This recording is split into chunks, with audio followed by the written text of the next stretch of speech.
Hi friends, రీసెంట్గా మనకి RRB పాట్నాకి సంబంధించిన railway board and teachers meeting అయితే జరిగింది కదా. దానిలో మనకి కొన్ని ఇంపార్టెంట్ టాపిక్స్ గురించి అయితే మాట్లాడటం జరిగింది, which is very useful for students. Like normalisation కావచ్చు, దానికి సంబంధించిన ఫార్ములాలో చేంజెస్ గురించి, అంటే ఎక్కువ మార్క్స్ ఇంక్రీజ్ అవుతున్నాయి కదా, కొంతమందికి 40 మార్క్స్ అట్లా కూడా ఇంక్రీజ్ అవుతున్నాయి, దాని గురించి మాట్లాడారు. అలాగే ఏజ్ రిలాక్సేషన్ గురించి మాట్లాడారు. సో ఎవరైతే చాలామంది ఏజ్ రిలాక్సేషన్ కావాలంటున్నారు కదా, రీసెంట్గా వచ్చిన ఎగ్జామ్ గురించి కానీ ఏఎల్పికి సంబంధించి, సో వాటి మీద మాట్లాడారు. అలాగే వెయిటింగ్ లిస్ట్ గురించి, వెయిటింగ్ లిస్ట్ తీసుకురావాలి అంటూ కూడా మాట్లాడడం జరిగింది. అలాగే యాన్యువల్ క్యాలెండర్ స్ట్రిక్ట్గా ఫాలో అవ్వాలి, దాని గురించి కూడా మాట్లాడారు. అంత తర్వాత technical portion in technician post. So technician post సంబంధించి చూసుకుంటే మనకి single exam without technical portion లేకుండానే జరిగిపోతుంది. సో అట్లా కాకుండా టెక్నికల్ పోర్షన్ కూడా ఉంటే కరెక్ట్ అన్నట్టు మాట్లాడటం జరిగింది. అండ్ దాంతోపాటు group D main matter, group డికి సంబంధించి స్టే ఇచ్చారా లేకపోతే ఐటీఐ వర్సెస్ 10th గురించి, ఈ టాపిక్స్ అన్నిటి గురించి మాట్లాడటం జరిగిందనమాట. ఆర్ఆర్బి పాట్నా అన్నది ఇట్లా రెగ్యులర్గా మనకి టీచర్స్తో మీటింగ్ అన్నది కండక్ట్ చేస్తుంటుంది. సో దాని గురించి మనం క్లియర్గా అండ్ మెయిన్గా ఈ మెయిన్ టాపిక్స్ గురించి అసలు అక్కడ ఏం జరిగింది ఏంటి అన్న దాని గురించి క్లియర్గా మాట్లాడుకుందాం. సో చివరి వరకు చూడండి, ఇంపార్టెంట్ విషయాల గురించి తెలుస్తాయి. సో మరి లేట్ చేయకుండా వీడియో అయితే స్టార్ట్ చేసేద్దాం. నా పేరు దేశన్, మీరు చూస్తున్నారా exam tricks channel. So first thing first, ఇది ఒక మంచి ఇనిషియేటివే. మనకి స్టూడెంట్స్ తరపున రిప్రజెంటేషన్, వాళ్ళకున్న రిప్రజెంటేషన్స్ని అట్లీస్ట్ ఫీడ్బ్యాక్ కింద తీసుకోవడం అనేది మంచి ఇనిషియేటివే. మనకి పాట్నా సైడ్ చూసుకున్నట్టయితే ఎక్కువగా రైల్వేకి సంబంధించిన కోచింగ్ ఇన్స్టిట్యూట్స్ ఉంటాయి, and which is very powerful అనమాట. అంటే హైలీ ఇన్ఫ్లుయెన్షియల్, అంటే అక్కడ కోచింగ్ సిచ్యువేషన్ అండ్ టీచర్ స్టూడెంట్స్కి సంబంధించిన ఇన్ఫ్లుయెన్స్ అన్నది కొంచెం ఎక్కువ ఉంటుంది అనమాట. సో అందుకనే ఇలాంటివి మనం అక్కడ చూడొచ్చు. మన తెలుగులో మ్యాక్సిమం అటువంటివి ఉండవు అనమాట.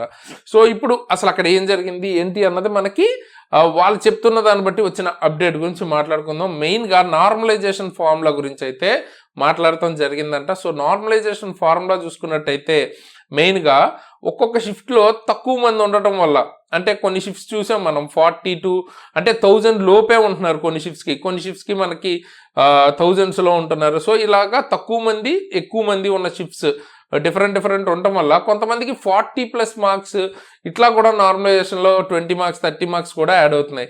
So it is not looking good అనమాట. అంటే 40 మార్క్స్ యాడ్ అవటం అన్నది స్టూడెంట్స్ పర్స్పెక్టివ్ లో చూస్తే చాలా ఎక్కువలాగా అనిపిస్తుంది. అండ్ దాని గురించి అడిగారు అనమాట, మనకి నార్మలైజేషన్ ఫార్ములా గురించి ఇది కరెక్ట్ కాదు అన్నట్టు మాట్లాడటం అయితే జరిగింది. సో దీని గురించి వాళ్ళు ఏం చెప్తున్నారంటే, ఈ ఫార్ములా ఐఐటి ఖరగ్పూర్ నుంచి ఇచ్చారు, విచ్ ఈజ్ సైంటిఫికలీ వ్యాలిడేటెడ్ అని చెప్తున్నారు. అండ్ ఖచ్చితంగా మనకి ఇక్కడ పోర్షన్, అంటే లైక్ షిఫ్ట్లో స్టూడెంట్స్ కనుక తక్కువ మంది ఉన్నప్పుడు ఖచ్చితంగా ఈ నార్మలైజేషన్ ఫార్ములా అనేది ఇంపాక్ట్ఫుల్గా ఉండదు. ఎందుకంటే ఇప్పుడు 40 మందే రాశారు అనుకుంటే చాలా తక్కువ మంది, ఇంకో చోట 6000 మంది రాశారు అనుకుందాం ఎగ్జాంపుల్కి. సో ఈ 6000 మందిలో యావరేజ్గా మనకి టాపర్స్ ఉంటారు, అందరూ ఉంటారు. కానీ 40 మంది అంటే అందులో ఎంతమంది టాపర్స్ ఉంటారు అంటే బాగా చదివే వాళ్ళే ఎక్కువ మంది ఉండొచ్చు, లేదా అస్సలు చదవని వాళ్ళు ఎక్కువ మంది ఉండొచ్చు. సో అస్సలు చదవని వాళ్ళే 40 మంది వచ్చారు అనుకుందాం ఆ షిఫ్ట్లో, ఎందుకంటే తక్కువ పోర్షన్ కదా. సో వచ్చినప్పుడు వాళ్ళలో లీస్ట్ ఉన్న అందరిలో ఇప్పుడు ఒక అతనికి 10 వచ్చి మిగతా వాళ్ళందరికీ 0 వచ్చినా కూడా ఈ 10 మార్క్స్ వచ్చిన అతను ఈ నార్మలైజేషన్ ప్రాసెస్లో చూసుకుంటే మనకి ఆల్మోస్ట్ ఇక్కడ 99 మార్క్స్ వచ్చిన ఫస్ట్ ర్యాంకర్కి ఈక్వల్ అయిపోతాడు అనమాట. సో ఇది కొంతవరకు కరెక్ట్ కాదు. అందరికీ అట్లీస్ట్ షిఫ్ట్ సైజ్ కూడా, అంటే like same number of students at least దగ్గరగా ఉండేలాగా ఉన్నా కరెక్ట్ అన్నట్టు మాట్లాడటం జరిగింది. దీనికి సంబంధించి ఆల్రెడీ మనకి సైంటిఫికల్గా ప్రూవ్ అయింది అన్నారు. అండ్ తర్వాత రీచెక్ కూడా చేశారంట. రీచెక్ చేసినప్పుడు కూడా ఇది మనకి సైంటిఫికల్లీ ప్రూవ్డ్ అన్నారు. అండ్ తర్వాత కోర్టులో కూడా దీనికి సంబంధించి వేస్తే ఇది కరెక్ట్ అని మనకి, అంటే ఈ ఫార్ములా చెల్లుతుంది అని అయితే వచ్చిందనమాట. సో దీని గురించి మనం ఏం చేయలేం, ఆల్రెడీ ఇదే ఫాలో అవుతారు అన్నట్టయితే అప్డేట్ అయితే ఇచ్చారనమాట. ఓకేనా. సో దీని గురించి ఒకవేళ మీరు ఏమైనా చెయ్యాలి అనుకుంటే, ఆర్ ఇంకా మిగతా విషయాల గురించి కూడా ఏదైతే ఇక్కడ మనకి రైజ్ చేశారో, మీరు ఎక్కువగా ఏదైతే బోర్డును కానీ వాళ్ళకి ఎక్కువ స్టూడెంట్స్ దగ్గర నుంచి రిప్రజెంటేషన్ వచ్చినప్పుడు మాత్రమే దీన్ని కన్సిడర్ చేస్తారు అంటూ ఆన్సర్ అయితే చెప్పారనమాట. మిగతా ఇష్యూస్ కూడా, దానికి కూడా మీరు స్టూడెంట్స్ అందరూ ఎక్కువ మంది కనుక ఒక ఇష్యూ గురించి బోర్డుకి వెళ్ళి కానీ అట్లా కనుక రిప్రజెంట్ చేసినప్పుడు మాత్రమే దీనికి సంబంధించిన సొల్యూషన్ వచ్చే ఛాన్స్ ఉంది. ఒకవేళ అంటే ఏమైనా చేంజెస్ కావాలి అంటే కూడా అలా ఎక్కువ మంది అడిగితే ఏమైనా ఛాన్స్ ఉంటుంది అని అయితే చెప్తున్నారు. అండ్ దీని మీద మీ ఒపీనియన్ ఏంటి? నామినేషన్ ఫార్ములాలో కరెక్ట్గా లేదు, ఫెయిర్గా లేదు అనిపిస్తుందా, లేదా ఎటువంటి ఎటువంటి సొల్యూషన్ మీకు అనిపిస్తుంది అన్నది కామెంట్ చేయండి. నన్ను అడిగితే నార్మలైజేషన్ ఫార్ములాని అంటే మోస్ట్లీ ఒక జోన్ మొత్తానికి సింగిల్ షిఫ్ట్ ఇటువంటివి పెడితే బెటర్. ఒకవేళ కుదరకపోయినా కూడా 2-3 షిఫ్ట్స్లో, ఓకేనా, సేమ్ డే 2-3 షిఫ్ట్స్లో ఒకే జోన్కి సంబంధించిన వాళ్ళందరికీ సంబంధించి కండక్ట్ చేస్తే కొంతవరకు అది కూడా సేమ్ లెవెల్ ఆఫ్, అంటే ఇప్పుడు ఒక దగ్గర 12,000 అయితే అంటే ఈక్వల్గా డివైడ్ చేసి 3 షిఫ్ట్లకి కూడా డివైడ్ చేస్తే కొంతవరకు ఈ ఫార్ములాతో మీకు బెటర్ రిజల్ట్స్ వస్తాయి అన్నమాట. సో అలా చేస్తే బాగుంటుంది. అండ్ మోస్ట్లీ అసలు నార్మలైజేషన్ జరగకుండా సింగిల్ షిఫ్ట్లో పెట్టడానికి కుదిరితే అది ఫస్ట్ మనం ట్రై చేయాలి. బట్ అలా చేయడానికి ప్రాబ్లం ఏమవుతుందంటే ఎక్కువ లాంగ్ డిస్టెన్సెస్ వెళ్లాల్సి వస్తుంది. సో దానికి సంబంధించిన సొల్యూషన్ అయితే ఆలోచించాల్సి ఉంటుంది. సో దీని గురించి మీ ఒపీనియన్ కూడా కింద అయితే కామెంట్ చేయండి. నెక్స్ట్ అయితే ఏజ్ రిలాక్సేషన్ గురించి మాట్లాడారు. సో చాలా మంది అడుగుతున్నారు కదా, ఏజ్ రిలాక్సేషన్ ఇవ్వాలి, 10 డేస్తో పోయింది లేదా 2 డేస్తో నాకు ఎలిజిబిలిటీ పోయింది అని అడుగుతున్నారు కదా, దాని గురించి అడగటం జరిగింది. సో అడిగితే వాళ్ళు మనం ఇది కోవిడ్ సిచ్యువేషన్ కోసం 1 టైం ఇచ్చాం, ప్రతిసారి అలౌ చేయము అన్నట్టు చెప్పారంట. సో దానికి గ్రాడ్యువల్గా రిమూవ్ చేయండి అని అయితే టీచర్స్ చెప్పారు. అంటే లైక్ లాస్ట్ టైం 3 ఇయర్స్ ఇచ్చారు కదా, ఇప్పుడు డైరెక్ట్ ఏజ్ రిలాక్సేషన్ 0 కాకుండా 2 ఇయర్స్ ఇవ్వండి, నెక్స్ట్ ఇయర్ 1 ఇయర్, ఇట్లా గ్రాడ్యువల్గా తీస్తే కొంచెం ఆపర్చునిటీ అందరికీ కరెక్ట్గా వచ్చినట్టు ఉంటుంది అన్నట్టు చెప్పడం అయితే జరిగింది. దీని గురించి కూడా రిప్రజెంటేషన్ని ఫాలో చేయమన్నారు అనమాట. అంటే స్టూడెంట్స్ నుంచి రిప్రజెంటేషన్ ఇస్తే మేము డెఫినెట్గా ఫార్వర్డ్ చేస్తామన్నారు. సో హోప్ఫుల్లీ మనం ఇదైతే ఎక్స్పెక్ట్ చేయడానికి కొంచెం ఛాన్స్ అయితే ఉంది.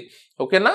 సో ఏజ్ రిలాక్సేషన్ గురించి అట్లీస్ట్ ఒక స్టెప్ తీసుకునే ఛాన్స్ అయితే కనిపిస్తుంది. బట్ నాట్ లైక్ 100% చూడడం కాదు, బట్ ఛాన్సెస్ ఉన్నాయి. ఓకేనా? సో మాట్లాడటం జరిగింది. రిప్రజెంటేషన్ ఎక్కువ మంది కనుక ఇస్తే దాని గురించి కన్సిడర్ చేసే ఛాన్స్ ఉంది. అండ్ మీరు కూడా ఎవరైతే మీకు ఏజ్ రిలాక్సేషన్ కావాలి అనుకుంటున్నారో డెఫినెట్గా ఈమెయిల్ ద్వారా అండ్ తర్వాత ఫోన్ నెంబర్, మీరు ఏదైతే నోటిఫికేషన్లో help line number and email ID ఉంది కదా దానికి, అండ్ మీ రెస్పెక్టివ్ బోర్డుకి సంబంధించిన డీటెయిల్స్ ఉంటాయి. సో వాటికి మెయిల్ అండ్ ఫోన్ చేయండి. అండ్ దాంతోపాటు మెయిన్గా ట్విట్టర్లో అయితే రైజ్ చేయండి. సో దట్ కొంచెం బెటర్ రిజల్ట్ మీరు త్వరగా అయితే ఎక్స్పెక్ట్ చేయొచ్చు. ఓకేనా? మీరు రిప్రజెంటేషన్ అట్లీస్ట్ మీరు చెప్తే ఇంతమంది సఫర్ అవుతున్నారు అన్నది తెలుసుకుని దాన్ని బట్టి కాల్ తీసుకోవచ్చు వాళ్ళు. ఓకే, నెక్స్ట్ వెయిటింగ్ లిస్ట్ గురించి కూడా అడగడం జరిగిందనమాట. వెయిటింగ్ లిస్ట్ ఇంతకుముందు మనకి 2018 ఆ టైంలో మనకి వెయిటింగ్ లిస్ట్ ఉండేది. అంటే లైక్ ఇప్పుడు మనకి 100 పోస్ట్స్ ఉంటే డీవీకి 150, అంటే 100 + 50 మెంబర్స్ని ఎక్స్ట్రా తీసుకునేవారు. 50%ని డీవీకి పిలిచేవారు. మొత్తం మెడికల్ అన్నీ అయిపోయిన తర్వాత ఫస్ట్ 100 మందికి పోస్ట్ ఇచ్చిన తర్వాత ఒకవేళ అందులోంచి మనకి ఏమైనా వేకెంట్ అయితే ఫర్ ఎనీ రీజన్స్ ఆ 50లోంచి తీసుకునేవారు. కాకపోతే దీంతో ప్రాబ్లం ఏమైందంటే ఆ 50 మెంబర్స్ కూడా ఫుల్ అంటే కంపల్సరీ జాబ్ అనేది ఎక్స్పెక్ట్ చేస్తున్నారు. మొత్తం ప్రాసెస్ అంతా అయిపోయింది కాబట్టి. సో దానివల్ల వాళ్ళకి కావాల్సిన పోస్టుల కంటే ఎక్కువ మందికి ఇవ్వాల్సి వస్తుంది. ఇలా కాకుండా ప్రజెంట్ అయితే ఏం చేస్తున్నారంటే సెకండ్ డీవీ అంటే ఫస్ట్ కావాల్సిన 100 మెంబర్స్కి టీవీలో జాబ్ ఫస్ట్ జీవీలో మనకి ఇచ్చేసిన తర్వాత ఒకవేళ వేకెంట్ అయితే మళ్ళీ మనకి సెకండ్, థర్డ్, సో ఇట్లాగా నెక్స్ట్ ఇలా ఆర్డర్లో అయితే వస్తున్నాం. సో కంప్లీట్గా ఎండ్ అయిపోయినట్టు కాదు వెయిటింగ్ లిస్ట్, జస్ట్ నేమ్ మాత్రమే మార్చారు. Like second DV, third DV ఇట్లాగైతే జరుగుతుంది. సో ప్రాబ్లం ఏం లేదు అని అయితే చెప్పారనమాట. కాకపోతే దీనిలో ఇష్యూ ఏంటంటే కొన్ని ఆర్ఆర్బీస్ మీకు 6th, 7th ఇట్లాగా డీవీస్ నెంబర్ ఆఫ్ డీవీస్ అయితే కండక్ట్ చేస్తున్నారు. కొన్ని ఆర్ఆర్బీస్ నుంచి సెకండ్ డీవీ, థర్డ్ డీవీ లోపే ఆగిపోతున్నాయి. సో ప్రాపర్గా ఆర్గనైజ్డ్ వేలో లేదు. దీనికి సంబంధించి ఒక ఫిక్స్డ్ రూల్ లాంటిది ఇస్తే బాగుంటుందని అడగడం అయితే జరిగింది. సో దీని గురించి కూడా పాజిటివ్ గానే రెస్పాండ్ అయినట్టు తెలుస్తుంది మనకి. అండ్ వాళ్ళు అన్నిటికీ కూడా ఆన్సర్ ఏంటంటే మీరు రిప్రజెంటేషన్ అయితే ఇవ్వండి, దానికి సంబంధించి మేము ఫార్వర్డ్ చేస్తాం. ఢిల్లీలో వీళ్ళకి సంబంధించిన అంటే ఈ 21 బోర్డ్స్కి సంబంధించిన మెయిన్ది ఉంటుంది కదా, సో అక్కడి మనకి మెయిన్గా ఈ డెసిషన్స్ అన్ని తీసుకుంటారు. సో అక్కడికి ఫార్వర్డ్ చేస్తామని అయితే చెప్పడం జరిగింది. అంటే బేసిక్గా వీటి గురించి డిస్కషన్ అయితే జరుగుతుంది. మెయిన్గా ఈ వీడియోలో మనం మెయిన్ తెలుసుకుంటుంది అసలు వాళ్ళు ఏ దాని గురించి అడిగారు, ఏమైనా ఛాన్సెస్ ఉన్నాయా ఏంటి అన్నది తెలుస్తుంది. అండ్ యాన్యువల్ క్యాలెండర్ కూడా స్ట్రిక్ట్గా ఫాలో అవ్వాలి అంటూ అడగడం జరిగింది. అంటే లైక్ 24 చూసుకున్నట్టయితే మనకి క్యాలెండర్ ఇచ్చిన దానికి డేట్స్కి కొంతవరకు కాదు, చాలా చేంజ్ అయితే ఉంది కంప్లీట్గా. ఏఎల్పి సంబంధించిన పోస్ట్ చూస్తే మీరు అది ఆల్మోస్ట్ ఇంకా కంప్లీట్ అవ్వలేదు. ఓకేనా? సో అలా కాకుండా కరెక్ట్గా క్యాలెండర్ అనేది ఫాలో అయితే బాగుంటుంది అని అయితే అడగటం జరిగింది. అండ్ దీని గురించి కూడా విత్ ఇన్ 6 months, అంటే క్యాలెండర్ ఇచ్చిన విత్ ఇన్ 6 months మనకి ఫస్ట్ స్టేజ్ ఎగ్జామ్ అయితే కండక్ట్ చేస్తాము అంటూ వాళ్ళైతే రిప్లై ఇచ్చారంట. అండ్ నెక్స్ట్ టెక్నికల్ పోర్షన్, అంటే ఏదైతే టెక్నీషియన్కి సంబంధించిన ఎగ్జామ్ చూస్తే సింగిల్ ఎగ్జామ్ ఉంది ప్రజెంట్. సో ఈ single exam without technical portion, అంటే లైక్ జనరల్ సైన్స్ మాత్రమే ఉందన్నమాట. అంటే ఐటీఐ వాళ్ళకి వాళ్ళ ట్రేడ్కి రిలేటెడ్ క్వశ్చన్స్ ఏమీ లేవు. ఇంతకుముందు మనకి ఏఎల్పి లాగా ఉండేది, బట్ ఇప్పుడు సెపరేట్ టెక్నీషియన్ ఏఎల్పి సెపరేట్ చేశారు. ఇప్పుడు సింగిల్ ఎగ్జామ్ ఉంది వితౌట్ ఎనీ ట్రేడ్ అయితే ఉంది. కాబట్టి టెక్నికల్ పోర్షన్ ఉంటే బాగుంటుంది అని చాలా మంది ఐటీఐ వాళ్ళైతే రిప్రజెంట్ చేస్తున్నట్టు, ఈ టీచర్కి అయితే అడుగుతున్నట్టు ఈ టీచర్స్ని. సో వాళ్ళైతే రిప్రజెంట్ చేశారు.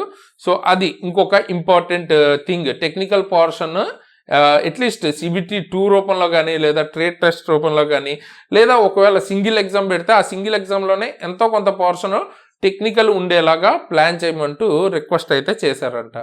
Next group D. So group డికి సంబంధించి ఏమైంది, గ్రూప్ డి స్టే కానీ ఉందా అని అడిగారంట. సో గ్రూప్ డికి సంబంధించి మనం కోర్టు కేసు గురించి చూసుకుంటే అందులో మనకి జడ్జిమెంట్లో ఏం చెప్పారు, నో రిక్రూట్మెంట్ అని చెప్పారనమాట.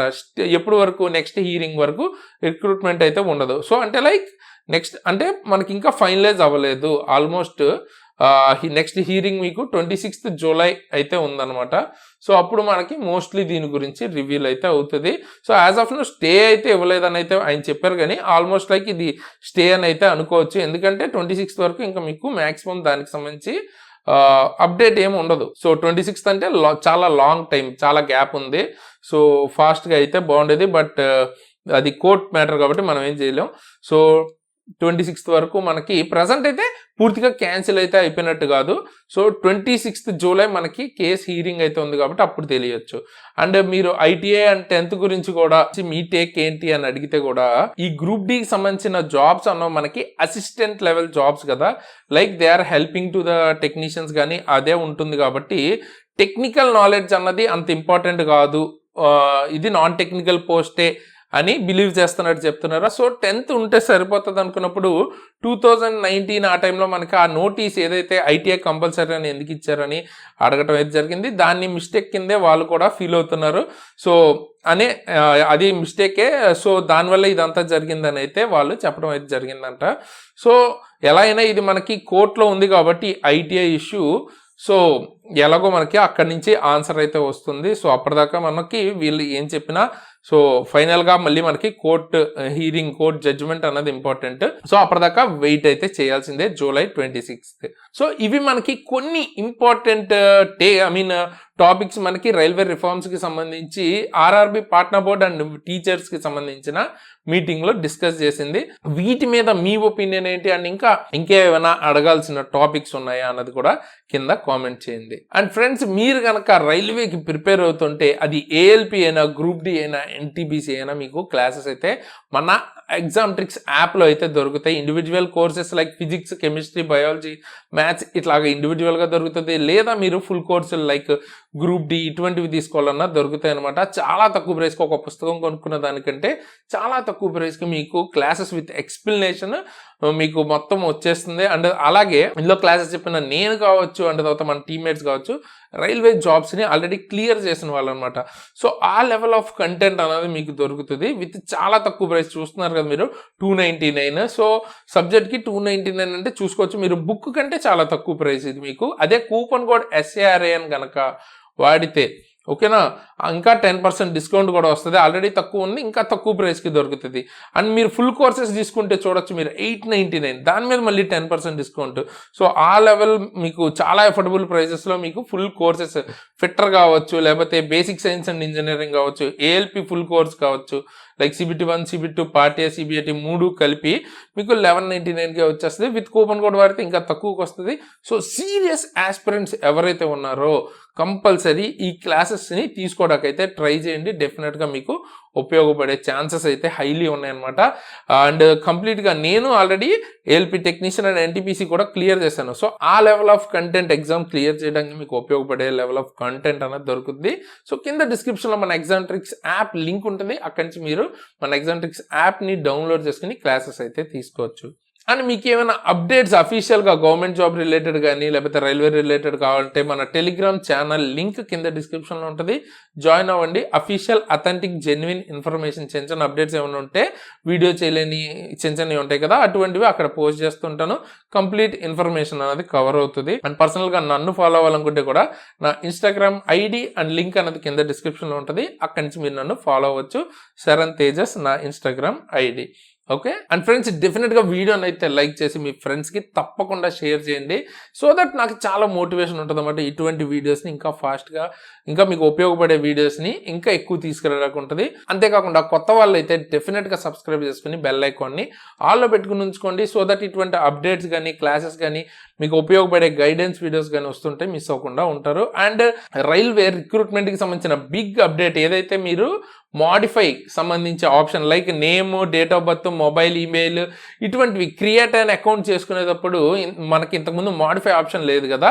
18th నుంచి మీకు మోడిఫై ఆప్షన్ కూడా వస్తుంది. దానికి సంబంధించిన ఫుల్ వీడియో అయితే చేశాను. సో ఇంతకుముందు లేదు ఈ అప్డేట్. సో కొత్త అప్డేట్ అనమాట. చూడండి, దాన్ని చాలా ఇంపార్టెంట్. ఎవరైతే కొత్తగా అప్లై చేయాలనుకుంటున్నారో వాళ్ళకి ఉపయోగపడుతుంది. అండ్ అలాగే ఏఎల్పికి సంబంధించిన కొత్త నోటిఫికేషన్లో బెస్ట్ జోన్ ఎక్కడ పెట్టుకుంటే మనకి బాగుంటుంది అని వీడియో వేస్తాను. ఆ 2 వీడియోస్ ఎండ్ స్క్రీన్లో ఇస్తాను. తప్పకుండా 2 వీడియోస్ చెక్ చేయండి, మీకు చాలా ఉపయోగపడుతుంది. సో ఫైనల్గా ఈ వీడియోకి ఇంతగా ఇలాంటి మంచి మంచి వీడియోస్తో మీ ముందుకు మళ్ళీ వస్తాను. అంతవరకు సైనింగ్ ఆఫ్ తేజస్.